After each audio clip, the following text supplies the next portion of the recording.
I'm Coach Corey Wayne, and this is my video coaching newsletter. And the topic of this newsletter is going to be thinking about making big life changes. Well, I've got two emails from two different viewers who are in that situation. One of the guys, he's thinking about career changes. Another guy's thinking about changing where he lives. Another guy's thinking about changing his relationship.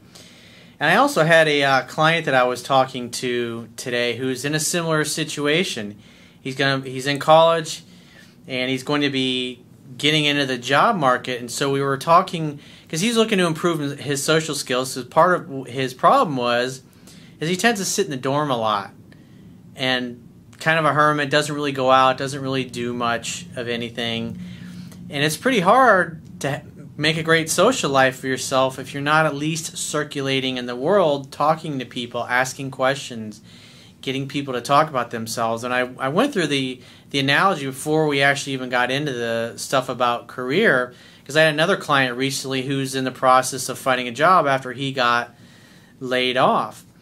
And he had a really good experience when he took a different approach. And if you're in the job market, and what's great about what I'm about to explain to you is great for the job market, career market. It's also great for talking to other people and creating rapport, especially for those of you that want to improve your social skills with women, because this really applies to every area of your life. Because one of the most essential skills that you can have as a human being is being good at talking to other people. So think of it from this perspective, because right now we're in the beginning of football season. Everybody's in training camp now, getting ready for preseason, and then we'll be 4 or 5 weeks. We'll be in the start of another NFL season.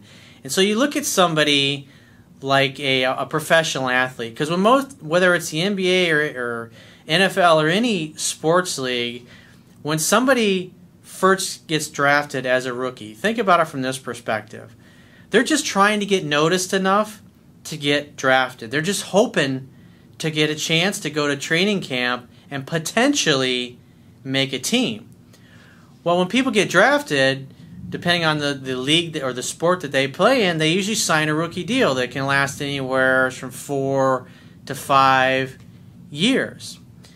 And once an athlete proves himself, he's going to have a completely different conversation. You look at somebody like a LeBron James, if you will, who's right now the best basketball player in the world. He just changed teams that he was playing for. He left my team, the Miami Heat, by the way, which was sad and disappointing. But hey, he's the best player in the world. Now, when he was a rookie, or anybody was a rookie, he had a lot of potential. It looked like he'd be a great player. But at the end of the day, he's just hoping to get on a team and make a team. There's a lot of, especially like in the NFL right now, there's a lot of guys that didn't get drafted, and they're just trying to make it on to a roster. And there's guys that didn't get drafted that'll make it onto a roster, and 4 or 5 years from now, they'll make a shitload of money. You look at a wide receiver that plays for the Miami Dolphins. I know some of you probably don't follow football, but this guy, Mike Wallace, who got a huge, I think he had like a $40–50 million contract last year. His rookie deal was expiring. And so now, I think he was drafted in the 6th or the 7th round, which was pretty late. He didn't get taken in the 1st round. And so he, in essence, had to prove himself. And so he's one of those guys who was just hoping, because typically people that get drafted in the later rounds, like the 7th round, a lot of those people typically don't make a team or play in the NFL very long. This guy proved himself. He was a great receiver, had a lot of speed, and so he got a big fat contract for his deal. And so he went from just hoping to make it on to a squad to his rookie deal's up after 4 years. Now he's got 3-4 teams that really want to sign him, and the Miami Dolphins ended up, my favorite football team obviously, ended up signing him to a really big contract. So think about it from this perspective. You look at a LeBron James or Mike Wallace or even a Tom Brady, who is the best quarterback in the NFL in the world right now. Think about it. Any of those guys at the time when they're a free agent, they are interviewing teams And their perspective is, obviously they want to make as much money as they can make, but they want to be a part of a good organization, a winning organization. Now those guys, when they're rookies, they're just hoping to get onto a team. And so if you're either interviewing for a job or you want to improve your social skills, think of it from this perspective. If you have abundance, if you have a lot of something in your life, if you have a lot of women in your life, if this is something that you want to improve upon, if you have a lot of money, if you're looking for a job, or you're interviewing potential business partners or potential investors in your startup or your company if you're looking to expand, think about it from this perspective. How would you act? What would you say if you have, let's take a career. If you have 5 or 6 job openings, say you got laid off from your job, because this one particular client of mine, this was the situation he was in. He got laid off from his job, and so the company he was working for, they were up for renewal of contracts. So he worked in the IT sector, so I think it was like every 6 months or so. So everybody they worked with was kind of on pins and needles, because if the contract doesn't get renewed, guess what? They're all out of work. And so obviously you can understand if you're worried about being able to pay your bills, you're wondering if, does that contract get renewed? Am I going to have a job tomorrow? So obviously you're going to be in a fearful state. So what ended up happening was the company didn't get their contract renewed after having it renewed for 3 or 4 years. He was working at this particular company. Now he's out of work. And so now he needs a job because he needs to pay his bills. And so what typically happens when people go into an interview, and here's a little secret. I've hired and fired hundreds of people in my career. Most people that are doing interviews, they don't know what the fuck they're doing. And if you're looking for a job, it's like they're really, when people are sitting down for an interview, they're trying to determine, is this somebody I'd like to hang out with? Is this somebody I could see chatting with at the water cooler? Is this somebody I'd like to go out and have some beers with or hang out with socially? Would they be fun to work with? You're really looking to hire somebody that you like. And if you're interviewing, as an employer, you're interviewing like a dozen different candidates, you want somebody that's going to stand out. Think about it. If you're trying to stand out in your career, you're trying to stand out with women, especially beautiful women who have lots of options, following what I'm about to share with you will completely change the way people view you. Now think about it. Think back to the perspective of the professional athlete that has lots of choices. A guy who has 3 or 4 teams that are in essence begging him to please choose us and come play for our organization, versus a rookie who's saying, please pick me, I just would love to be on a squad. I just love to have the opportunity to compete and make your team. Think about it from that perspective.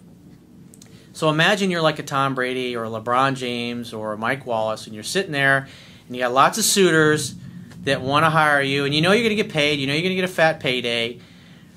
Have that same mentality. Think of it from this perspective. Even if you're totally out of work, if you're an alpha male or an alpha female, if you're a woman, if you know that you have a lot to offer a potential employer, if you know that you're awesome and that it's just a matter of time before you get a job, but you want to make sure the next time you choose a job that you start working somewhere, think about it. Like this particular client of mine, he just got laid off unexpectedly, wasn't expecting that because his company didn't get the contract. So what do you think he's going to be looking for? He wants some stability. He wants the opportunity, because I know him because I've been working with, coaching him for several years now, is that he really didn't have opportunity for growth. The company wasn't really expanding. So one of the things that he's going to want is a company that's expanding. And so what I told him to do is, instead of just calling up and hoping that you get the interview, take control of the interview.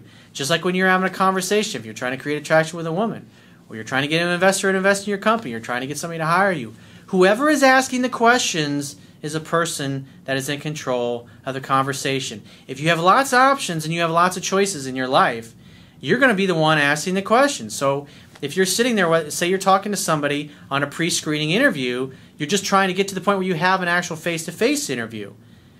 Don't start sitting there waiting for them to ask you questions. Take control of the conversation. Say, hey, I want to ask you, I just came from a situation where I work with a great bunch of people, but the one thing I didn't like is the company wasn't really growing, it wasn't really expanding, and we were always kind of on pins and needles because we never really knew if we were going to get outbid or our contract wasn't going to get renewed.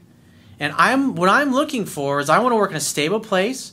I want to work with people that have been there for a lot of years. I don't want to walk into an interview and be interviewed by 3 or 4 different people who have been there for a couple of months, not because the company is expanding, but because people are quitting and leaving. I want to work somewhere really good. Obviously, getting compensated well is important to me, but I want a good culture. I want to work with great people. I want to work for a company that's expanding and growing, and I want to work for managers that are really awesome. So, and if you're talking to a secretary or a human resources person and you start asking questions like that, think about it. We all love to talk about ourselves. And now the person on the other end, instead of having the attitude of, why should we have you sit down with us, you're talking like somebody who already has 5 or 6 other job offers. If this applies in the dating world, the way you look at it, if you have 5 or 6 options, why would you want to sit there and talk to a girl, even though she's pretty, she's kind of boring or not a very good conversationalist? Think about it. Think about it from that perspective. So back to the job interview. So as he's sitting there, he's talking to this woman. He's asking her all the questions. She's doing 70 to 80% of the talking on the phone because he's asking her questions because he really wants to know. He wants to work somewhere where he's going to have a good situation that he's walking into. And so if she's talking to 20 other people, and she's in essence, now what she's doing is basically selling him on why he should choose their company. He goes in for the job interview, the face-to-face interview. And most people, they don't really know how to fucking interview anybody. They're just trying to determine, do I like this person? If you're an alpha, and you walk in and you sit down, you got 5 or 6 other offers, and you're trying to determine which company you want to go work for, what are you going to ask them? What's my opportunity for advancement? Is it an expanding company? Is it a stable company? In other words, I don't want to go work for a company that might be out of business in 6 months. The people that are working here, if they have a great culture, guess what? They've been working there for quite a period of time. These are things you're going to ask. And so when you start approaching things from that perspective, you completely set yourself apart from everybody else. It's just like the video that I did, Body Language That Attracts Women, and the article that I wrote many years ago, how to get women to approach you first. You go to a bar, you go to a nightclub, you go to a social setting, you sit in a high traffic area where everybody's going to walk by. Instead of walking around chasing girls like most of the guys are doing there, you're out to hang out. Think about it. If you have lots of women in your life, or maybe you're hanging out with everybody that you know is in a relationship, all your guy friends, you're just out having a guy's night out. If you have women at home or they're out having girls' night out or whatever, you just want to hang out and catch up with your buddies. What are you going to be doing? You're going to be hanging out in a high-traffic area, not really paying attention to everybody that's there, because you're just glad to be hanging out with your buddies, talking, shooting the shit, catching up. Remember, you got women home. So you're not looking to meet a girl. You're laughing, you're joking around, you're waving your arms around, you're patting each other on the back, you're punching each other playfully, you're talking about old memories, things like that. And then what do you see? Usually you see people standing there in the corner with their beer or their drink in front of their chest, and the other hand's in their pocket, and they're kind of hunched over, and there's no girls around them. But these guys are kind of like in the middle there, the high traffic area, and they're joking and laughing as a girl walks by. She makes eye contact with you. Hey, what are you ladies up to? Think about it. Women will look around, they see a bunch of creepy guys in the corner versus a group of guys really not paying attention, but they're just having a kick-ass time. They're acting out and they're putting an energy forward. Their chest is out, their head's back, their arms are down at their side. They're very comfortable. They have everything they need. Everybody knows, like when a Tom Brady walks in the room or a Giselle, who is his supermodel wife, walks in the room, everybody wants to go up and talk to them. Why? Because they're the alphas. Tom Brady's the best quarterback in the world. And his wife, Giselle, she's the most successful and the richest supermodel in the world right now at the present time. They're the best of the best in their field. That's why like attracts like. That's why they ended up getting together in their life. So think about things from that perspective of asking the questions, whether you're in a job interview or you're talking to a group of people. Something simple as an opening question. If say you're talking to a girl or a group of girls. Hey, what's your story? A simple, people love to talk about themselves. Make sure the other people that you're talking to, you're doing 70 to 80% of the talking. There's a big thunderstorm going on right now. So with that in mind, we're going to go through these 2 emails. And I got a quote that I wrote I want to share with you, and then we're going to jump right into the first guy's email. And the quote says, sometimes in life we come to the realization that our intimate relationships, our friendships, our career, or even where we want to live no longer serves us and it's time to move on to something better or new. Most people tend to stay in jobs, relationships, friendships, careers, and communities longer than they should. Your ability to be happy and fulfilled in life is in direct proportion to the amount of change and uncertainty that you can comfortably live with. The only constant in life is change. Nothing stays the same forever. Everything you build and everyone you love will eventually die and turn to dust, including you. There comes a time when you must make a stand for who you are and what you believe in. You can either choose to take action towards a magnificent life you want to create, or you can choose to settle, be average, and mediocre. You should only choose the latter if you truly believe you can be okay while on your deathbed, knowing that you never tried to reach and live your full potential. That's definitely something to think about. So let's jump into the first guy's email. He says, "Hey coach, I'm thinking about making a big life change. I'm moving from South Carolina, Spartanburg, South Carolina, to Charlotte, North Carolina. Spartanburg is my hometown. I have 2 parents, 2 grandparents, 1 brother, and 1 good friend. I have some okay friends at work, but nothing really to brag on. I like my job, but it's not the only one out there. I bought a townhouse here almost 2 years ago, and I've saved enough money to put with the money I can get for selling my Harley and buy a small house in or close to the Charlotte area. I'm thinking of hiring a property management service to keep a renter in my current home once I move to Charlotte. I know I can put it off financially with the right planning, and I'm more worried about keeping myself motivated to stay on track mentally. I know I can make the money balance out, but it's my personal life I'm worried about. It's going to be tough on me to keep everything in balance with my personal, social, financial, and just regular stuff you got to do to cook and clean. I'm scared I won't get out and make new friends much." Well, it's like I talked about in the opening of the video. You're going to lean heavily on those social skills that I talked about. It's like the building that I live in now. I've lived in here for 3-4 months now. I think I moved in here back in March. And what I like about it is a lot of like-minded people. A lot of the people that live in my building are doctors. They're in the healthcare profession. It sounds like it's a fucking hurricane outside. They're in the healthcare profession. So most of them tend to work out. They take care of themselves. And I have interesting conversation with them because health is a big area of concern in my life that I focus on, and I also obviously coach a lot of people about. So I have some really interesting, fascinating conversations. It's like, you know, we all hang out together socially. We're all like-minded. We're all concerned about health. We're interested in those topics. We're interested in self-help. One of my neighbors has also been to a lot of Tony Robbins events, which I used to go to many years ago. So it's just amazing when you hang out with other like-minded, successful people that are into the same kinds of things. It's like you never run out of things to talk about. Now he's going to my network chiropractic doctor here in town as well, and it's just how a social life unfolds. It's like when I moved in this building, I didn't know anybody, but it's like pretty much every time I get in the elevator now, or I go down to the pool, or I go to a social event or a party, I always see 8 or 10 people that I already know, and it's just because wherever I go, I'm asking questions. I'm just being interested in other people. It's not about interrogating them. It's just, hey, what are you guys up to today? Hey, what's your story? And people start talking, and they talk about something that we have commonality. It's easy to start talking and carry that conversation in another area. Remember, people love to talk about themselves. Our favorite person is ourselves. So by asking questions, it's like I love going out by myself. I'm going on a trip in a few weeks out west to spend time at a week-long healing retreat. And I'm excited for it. And I'm going to know maybe 2 or 3 people there that I know are also going to this. But I know I'm going to meet a bunch of other people there. It's exciting because it's a bunch of like-minded people that are in the same kind of thing that I'm into. I'm looking forward to that. That's exciting. That's compelling to me. But yet I don't know a lot of people there, and there's going to be close to 1,000 people there. My attitude is this is exciting to me. I love that. I'm going to meet all kinds of like-minded people there. I might make great new friends that I have the rest of my life there. You just never know what's going to happen. That's the way I look at things like that, and that's the way you should look at those things. Get out there and circulate and practice.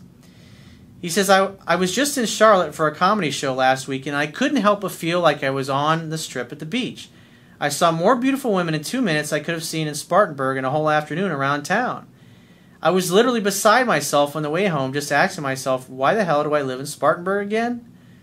I just feel like I'd be better off in the future to go ahead, suck it up, and make the move.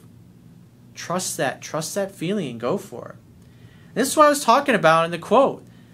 The quality of your life is really in direct proportion to the amount of uncertainty and change that you can comfortably live with. And so here you've already kind of put your foot in the water, so to speak, by visiting, and you love the place. There's obviously, it sounds like it's a target-rich environment from a perspective of your dating life. Fucking go for it. If that's what you feel is right for you, fucking go for it. What I would do, however, is line up a job before you go ahead and make the move. Because that will make things easier and keep you in a more peaceful and relaxed state as opposed to just picking up and moving out there and hoping that you're able to find a job. If you use those skills that I was talking about in the beginning of the video, when you go in your job interviews where you're doing all the question asking, remember that you're going to act like a person who has lots of opportunities and you're sure of yourself. You're certain that you're going to get a job, and the employer's going to have the mindset, we need to hire this guy right now before somebody else steals him from us. Completely changes the way people will perceive you and look at you. Just how you walk and how you carry yourself. If you haven't seen that video in a while, or you haven't seen it all, Body Language Attracts Women, it's a body language video. It's like all the people I've met in the building that I live at, it's just how I carry myself. I'm friendly. It's easy to get to know people because people recognize dominant alpha physiology, whether you're a man or a woman. We all notice it. We can feel it instinctively. He says, anyways, I know this is your specialty, and you always seem to put the words together in a way that makes sense and all the frustration and doubt. I'm really just looking for some kind of guidance, some shot of adrenaline that says, do it, but kind of outlines stuff I need to think about. Well, like I said, focus on getting a job lined up before you put in your notice of where you're at. Get a job lined up. Take your time with it. Take your time. Pick a job you want to get something that's an upgrade. And it will help you be in an abundance mentality and abundance state by continuing to work where you're working. And then like take a Friday off or an afternoon off or whatever, drive or fly there and have a bunch of interviews lined up or do it over the weekend. I did that one about 15, 18 years. I was like, God, I was back in, it was almost 20 years ago. Back in 95 when I flew up here to interview or drove up to Orlando to interview from the job from Syntax Rooney. I lined the job up before I quit the job that I was working at, and I really wanted to work up here. So I drove up on a weekend, and I met the VP, and I did a lot of question asking, and he did a lot of question asking of me. But just the way I carried myself, I knew I was already working. I didn't need the job, but I just wanted to move up here. I was excited about it. And therefore, I had a non-scarcity vibe about me. I had an abundance vibe. And so my attitude was like, why should I come up here? Not that I was arrogant or condescending, but I was asking questions, which other people that he was interviewing for the job probably weren't doing. That's why I got the job. That's what I would focus on you. Get the job lined up, put your notice in, then put your house on the market for a renter, and then rent in a place. Stay like an extended stay or something like that, some place where you can rent temporarily, maybe put your belongings in storage temporarily until you find the right place. Get to know the city first. Stay in like an extended stay for 2-3 months or maybe 90 days where you literally can rent daily or month to month or week to week, and then figure out where you really want to live and then move to a place. So let's move into the second guy's email. He says, hey coach, thanks for your videos. I just purchased your book on Sunday and I will dig into it. I only wish I found your site years ago. This is for career advice and relationship help with my ex. I'm 48 and 10 years ago I met my ex at her place of business. I was a field service tech and also an actor part-time. Everything in the beginning was great, but I did have a jealous and possessive qualities that I tried to fix or calm down, and she also had a lot of guy friends at the time. Also, her parents disowned her sister, and I couldn't understand that. They also said if we ever got married, they wouldn't be there because her sister would be there in the wedding. He says, weird, I can never understand that even to this day, and every time I would bring it up to her, she'd get all bent out of shape about it. Her mother said one day to me that I could never afford a wedding because I have no money. But my love for my ex was strong, so I pushed it aside. Well, they sound like real nice people, and that they're really welcoming you into the family potentially. So we did get more serious and talked about settling down during the next year, and then I got laid off. She was worried because we met later in life and she wanted to be a wife and a mother, but this time it stopped the future once because of the job situation. She had a great corporate job, but always said that she wanted someone who would be able to support her and her family if she got sick. I even asked if I could move in and combine the income I had, but she was old-fashioned, not living together for marriage, and also afraid her parents would disown her, which was the reason why they did it to her sister. Bottom line, dude, is if she was head over heels in love with you, she would have jumped at the chance for you to move in with her. So that tells me that, because when a woman's head over heels in love, she won't give a shit about what the parents think. Even if they're like, they don't want to talk to her, it's like, she won't care because she'll be so goo gaga over you. He says, I collected unemployment, picked up jobs here and there, had some acting gigs, but never anything long term. It seemed that every full-time job I would secure, I would get laid off and would stop the future goal of settling down. This went on for the next 3 years, and she started to get very short with me and uninterested, and even sparked many arguments. So this tells me that she definitely wasn't in love with you when she was acting this way. He says the only happiness at this point was seeing her dog, because I loved her, and even after all this, I didn't want to lose her. I put a down payment on a ring, and when I was honest with her with that, she got all bent out of shape again and said we weren't ready, and she broke off the relationship. This tells me she wasn't in love with you, dude. She was tired of all her friends getting married, having babies, and we were stuck going nowhere. I thought that's what she wanted and we could work through it, and a lot of people have. Well, this tells me that you had a pleaser mentality, and you were really clueless and not able to tell that your girlfriend just was not in love with you. It sounds like she was just kind of going along with things and looking for a reason to break it off. He says, I always thought it would have been easier to getting to that goal if we lived together, combining what we had, but got a no from her. But because I couldn't secure long-term employment with the company, I made a risk and went into acting full-time. Fucking good for you, dude. He says, I was in the unions and had an agent and a manager and a great acting reel and some great work, and the paying jobs would come and go. She would support me in going to my plays and wishing me luck on the auditions that I had for some major TV shows and films. Dude, if that's your passion, if that's what you love, in other words, on a scale of 1 to 10, if that's a 10 for you, that's what you should be focusing 100% of your energies doing. And if you're not making enough money for your acting gigs, you got to take some kind of part-time job to bring in some income. You never should give up on your passions or your dreams, because you don't want to be on your deathbed someday going, yeah, I'm really glad I gave up my acting gig to settle for a mediocre relationship and a mediocre job. Fuck that. That's like a slow death when you do that. He says, and she would always reach out saying the dog would like to see you. So I would jump in my car and would stay for a weekend visiting, but she never wanted to get intimate and always brushed me away. Well, think about it from this perspective. You're driving there to see her, spend time with her, and yet you try to kiss her or anything, and you're getting the cheek and she's brushing you away. That's when you say, honey, I love you and I adore you, but I'm not interested in this platonic, friends-only kind of relationship. I want you, I desire you, and all I'm seeing is that you're not making any effort, and we're just kind of buddies. And it's like, that's not what I'm looking for. As much as I love your dog, I really want somebody that loves me and supports me and cares about me and appreciates me. And you obviously ain't doing that anymore, so I think it's best that we don't talk anymore so I can move on and find what I'm looking for, and you can find what you're looking for. If you ever change your mind, you know how to get a hold of me. But I am not interested in this friendship-only crap. This doesn't work for me. So unless you're interested in rekindling our romance, it doesn't mean we have to get back together, but at least start seeing each other and dating and being intimate again. It's like, I'm over this. This doesn't work for me. That's what a self-respecting, self-loving man does. He won't put up with this fucking bullshit. And that's your mistake, is going along with it. And in this particular viewer, he digs himself a big hole. Listen to what he does. He says, years passed, and she has the same job, and I'm still acting and earning a decent living and always finding an excuse to see her, and she would oblige. That tells me that you're pursuing her. He says, over those years, I would be there every week or weekend visiting again and doing handy things to help her out, even though we were broken up, and I always wanted to be with her, hoping we'd get back together. So what you became is her butler. You became her manservant. A lot of guys do that thinking, oh, well, eventually she's going to see how handy I am, and then she's going to want me to give her the hot beef injection.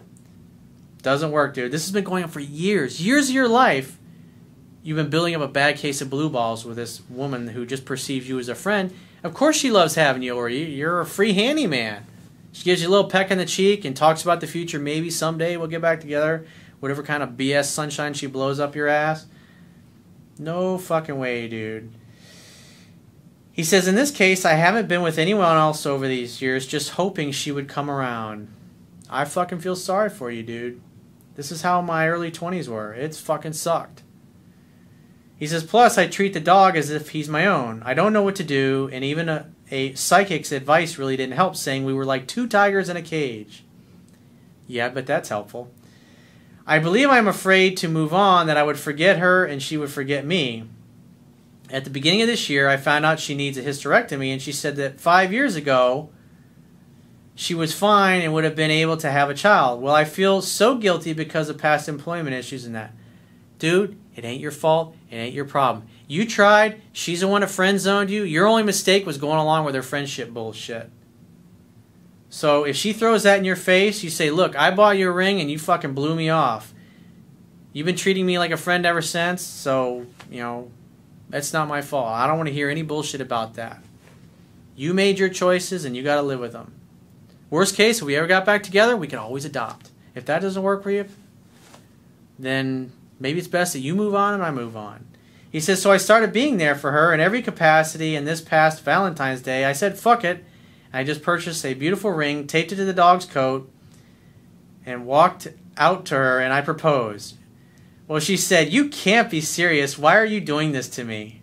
It's like you ever seen any of those videos of guys going to like a basketball game or something where there's like 20,000 people, and he gets down on a knee and proposes on the Jumbotron, and she goes running out of the stadium. It's like, you're that guy, dude. She doesn't care about you. You're just a friend. You're the handyman that she's not fucking. He says, you would think that would be enough closure for me, but no, I'm still over there doing this and that, leaving warm and fuzzy notes once in a while, and just getting a hug and kiss with the head turned to the side of the face. Dude, get the fuck out of there. Fuck this, man. You are wasting your life with this girl. Never, ever fucking call this chick again. If she calls you and says, oh, the garbage disposal's acting up again, say, you know what? If we were together, I'd love to come over and fix that for you. But you know what? I'm not interested in just being your friend. I want to get back to having a romantic thing. We don't have to get back together, but I want to start dating and seeing you romantically. But every time I've been around you, you just hug me and you kiss me on the cheek. I'm not interested in coming over and fixing your garbage disposal or this or that if you're not interested in romance anymore. I just need to move on with my life, and you need to do the same. So give me a call if you ever change your mind. But don't call me if something breaks, because I just can't do it anymore. It doesn't work for me. I've wasted several years of my life, and I'm just not going to do it anymore. I'm getting older, and I want somebody that loves me and appreciates me, and you're just taking me for granted and using me for my free handyman services. Ain't going to work. He says, also, my acting career is awful with no bookings and just auditions. I'm actually thinking about going back to a 9-to-5 to get some steady income flowing. Well, go and get a job, get a part-time job, but don't let a job get in the way of your acting gig. You got to do something you can work around that. If that's your really true passion, your love. Never give up on the things that make you smile, man. He says, I need your advice in this because I can't figure it out on my own. As you can see, I've begun no contact, but maybe it's too late. Never, ever contact this woman again, dude. Never. Never. And even if she contacts you after that, you got to let her know on the phone and say, hey, I would love to see you and I'd love to spend time with you. But after all these years, I'm not interested in this platonic friendship thing that we got going on. This just does not work for me. So unless you're interested in going out on a date and having some romance, a little kissy poo, make love, I'm just not interested. I would prefer that you find somebody else to call, because this doesn't work for me. If you ever change your mind, give me a call. If she gives you grief about it, oh, why are you being this way? Just because I want a romantic relationship. I'm not interested in this platonic friendship. I'm done with it. I'm over it. I respect my wishes. This is what I want. If you don't want to give me what I want, that's okay. I wish you all the best. Have a nice life. That's how you handle that. Never, ever never, ever agree to be a manservant or a woman's butler fixing her shit for years and getting a fucking peck in the cheek. Fuck that, dude. No way in hell. And as far as your acting gig, focus on that. Focus on getting in the best shape of your life. Focus on working with your agent and focus on your fundamentals, what you need to do, to get more gigs and get a job on the side, part-time job, something you can work in the evenings or weekends, whatever, to make ends meet in between your paying acting gigs. Like I said, focus on what makes you happy, dude. And too much of your time, you've been living your life doing things that are not exciting and not emotionally compelling to you. And all you're doing is making yourself miserable, dude. You deserve a great life. But you got to stand up for yourself. You don't get what you deserve in life. You only get what you negotiate. So if you'd like to get my help personally, the quickest way is to book a paid phone, Skype, or email coaching session. You can choose any of those options by going to my website and clicking the Products tab at the top of your screen. And I will talk to you soon.